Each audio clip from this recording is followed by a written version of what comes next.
Assalamu alaikum students. How are you all? I hope you all are good and taking good cares of yourselves at your homes. So students, this is your English lecture and this is your video lecture 3 for the week 6, and today we will start a very interesting topic, that is gerunds and infinitives. So student, today we will talk about gerunds and infinitives, and before starting our lecture, let's talk about our learning goals, or you may say our learning outcomes. So students, our learning goals are that at the end of the lesson, you all will be able to identify different types of non-finite verb, and we will also talk about the definition of non-finite verb, and you will also be able to distinguish between the three types of non-finite verb, and then at the end we all will use them effectively in our own sentences. Okay? Yes students, so let's have a warm-up activity, or you may say a brain booster activity. So in this activity there are two questions for you which you have to answer. First of all, tell me what are the two main types of verb and upon which factors does main verb depend. So let's talk about what is a verb. Students, basically verb is an action. Okay? Every action is called a verb. Yes. And there are two main types of verb which are finite verb, non-finite verb.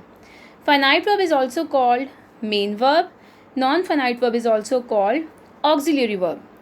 So finite verb is the main verb and non-finite verb is the auxiliary verb. If I say he is running,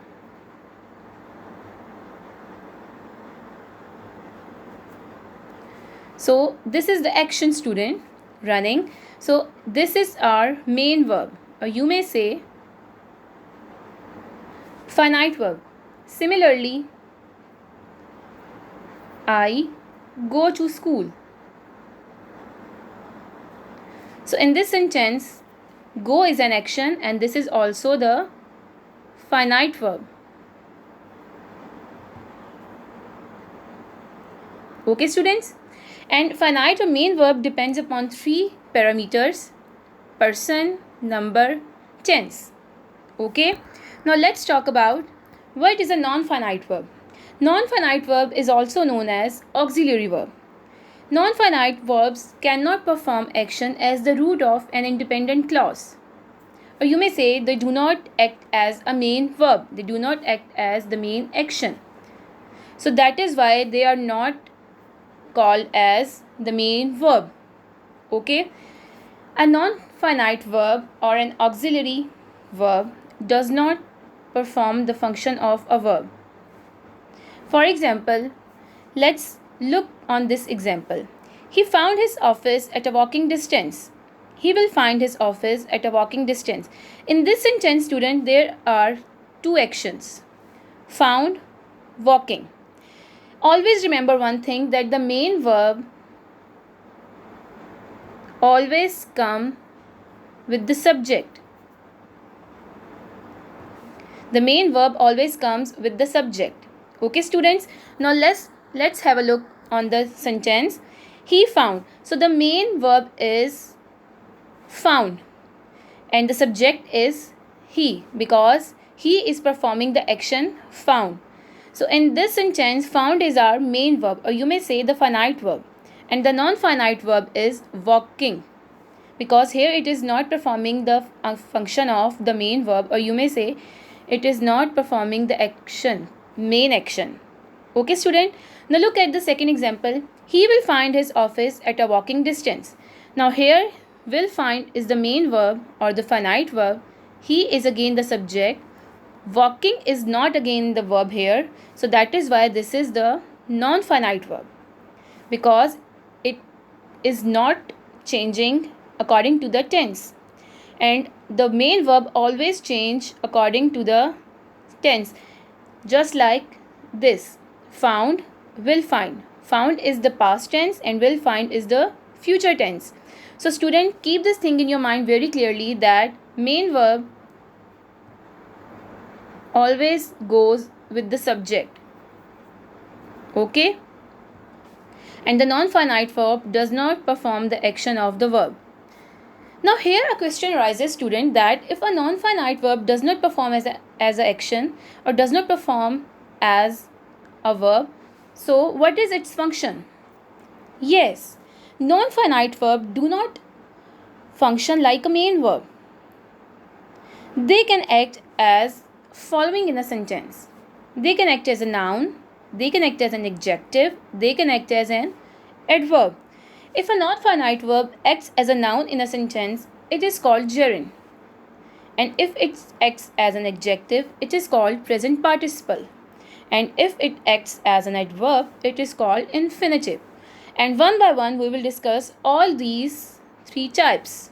Now let's first talk about gerunds. Yes, students, what is a gerund? A gerund is a form of non-finite verb which acts as a noun. First of all, tell me, what is a noun? Noun is the name of a person, place, or a thing. Or you may say the naming words are called noun.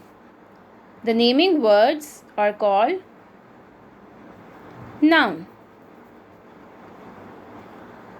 Now, a gerund can be placed in two places. It can be placed in as a subject. It can be placed in the place of an object. Now, let's talk about the definition of subject and object. I told you earlier that the action is called verb. Student, an action is always performed by someone and received by someone. The person who performs the action is called subject, and the person who receives the action is called object. The person who performs the action is called subject, and the person or thing that receives the action is called object. Subject comes in the start of the sentence. Usually the subject comes in the start of the sentence, and usually the object comes in the end of the sentence. Okay, now let's have a look of these examples. Writing is an exchange of ideas. So here writing is an action, but here it is performing as a subject, or you may say a noun subject. So it will be a gerund here.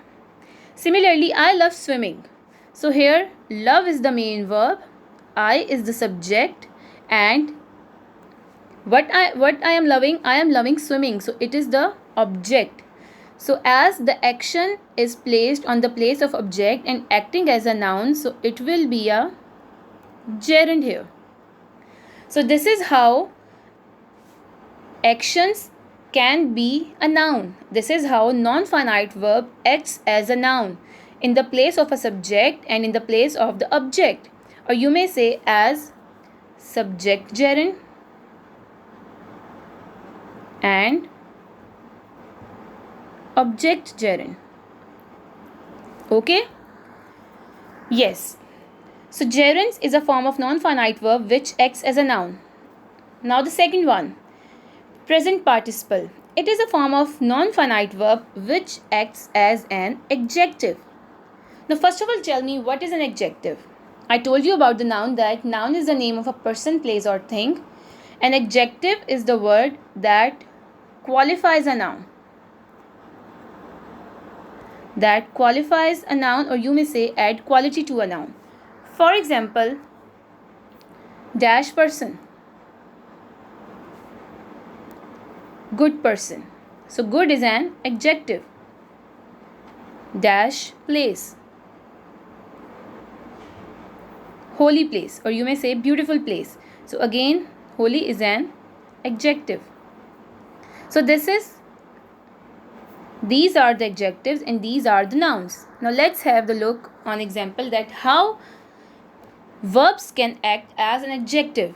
He jumped from a running train.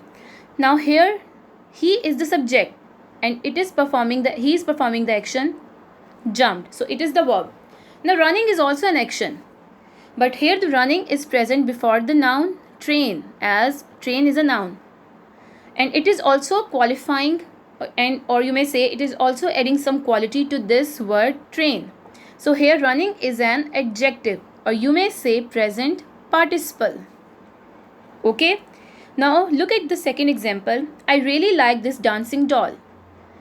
I is the subject, like is the main verb, dancing doll, doll is the noun. And dancing here, as it is an action, but it is performing as an adjective. So the action that performs the function of an adjective is called present participle. So finite verbs are jumped and like, non-finite verbs are running and dancing, acting as present participles. Running is good for health.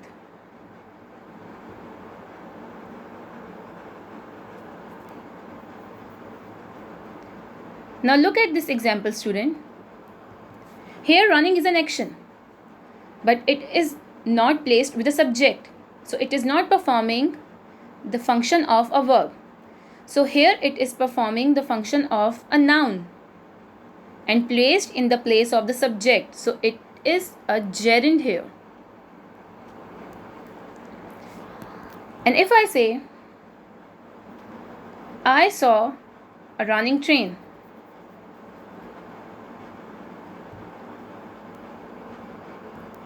now here again running is a verb, is an action, and saw is the verb because it is placed with the subject.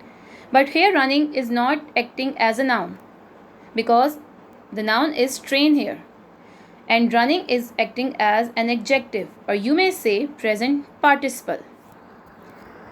So this is how non-finite verb acts as a noun and adjective.